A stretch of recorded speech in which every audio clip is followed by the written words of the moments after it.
Mungesa e investimeve infrastrukturore dhe mos furnizimi me ujë të pishëm janë disa nga problematikat me të cilat përballen çdo ditë banorët e fshatit Poshnjë në Dimal.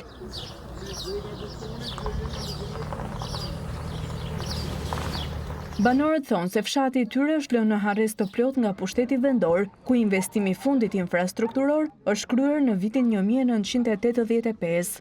Nuk kemi rrugë, nuk kemi kanalizime. Komplet ujrat e zeza na dalin në rrugë.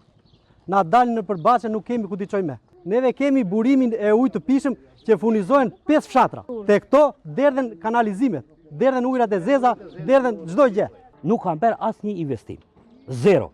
Edhe jemi taksa pagues të rregullt. Drejtuesi politik i PD-s në qarkun e Beratit, Eno Bozdo, ju bashkuar shqetësimit të banorëve, ku theksoi se qytetarët nuk marrin asnjë shërbim, ndonse janë taksa pagues të rregullt.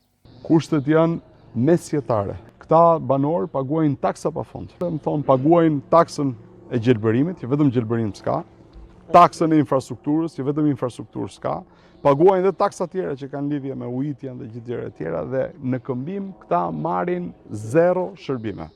Dhe situata për fat keq është më keq, ndoshta nga çka qenë 20 vite më parë. Eno Bozdo ju premtoi banorëve të Poshnjës se pas 11 majit, të gjitha zonave rurale në vend do t'ju kushtohet vëmendje e veçantë nga Partia Demokratike.